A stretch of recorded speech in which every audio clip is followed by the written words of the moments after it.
नमस्कार, आप देख रहे हैं 9 भारत समाचार।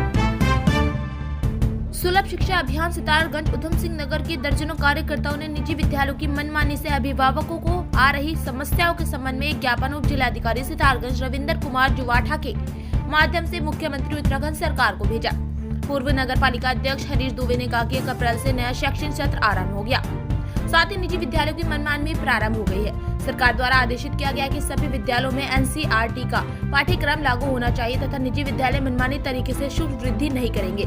कोई भी निजी विद्यालय ना तो विद्यालय से कॉपी किताबें, स्टेशनरी, जूते, मोजे, स्कूल ड्रेस व अन्य शैक्षणिक सामग्री बेचेगा, न ही चिन्हित दुकानों से खरीदने के लिए अभिभावकों पर दबाव बनाएगा। बावजूद इसके निजी विद्यालयों में मनमानी तरीके से शुल्क वृद्धि कर दी गई है तथा पाठ्यक्रम में परिवर्तन कर एनसीईआरटी के स्थान पर निजी प्रशासकों की पुस्तकें लागू कर अभिभावकों पर विद्यालयों से या चिन्हित दुकानों से कॉपी किताबें, स्टेशनरी, जूते, मोजे, स्कूल ड्रेस व अन्य शैक्षिक सामग्री खरीदने के लिए अभिभावकों पर दबाव बना रहे हैं, जो अभिभावकों को महंगे दामों पर खरीदनी पड़ रही है, जिस कारण कई छात्र शिक्षा से वंचित हो जा रहे हैं तथा कई छात्रों के अभिभावक अपने बच्चों को शिक्षा दिलाने के लिए कर्ज में डूब रहे हैं।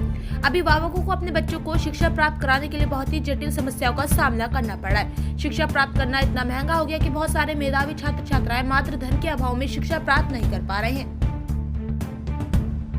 ये दबाव नहीं बनाएंगे कि वो अपनी पुस्तकें, अपनी कॉपी किताबें, अपने जूते मोजे, अपने स्कूल की ड्रेसें किसी भी दुकान से खरीदने के लिए कोई दबाव नहीं बनाया जाएगा और ना ही विद्यालय से दिए जाएंगे। लेकिन आप आज देखिए एनसीईआरटी की किताबें लागू करने के लिए कहा गया, लेकिन निजी विद्यालय बिल्कुल भी सरकार के सारे आदेशों की अवहेलना करते हुए ना तो एनसीईआरटी की किताबें चला रहे हैं, ये निजी प्रकाशकों की किताबें चला रहे हैं। शुल्क मनमानी तरीके से इन्होंने बढ़ा दिया है। स्कूलें, दुकानें इन्होंने चिन्हित कर दी कि फला दुकान से लेनी है, फला दुकान से लेनी है, फला दुकान से लेनी है।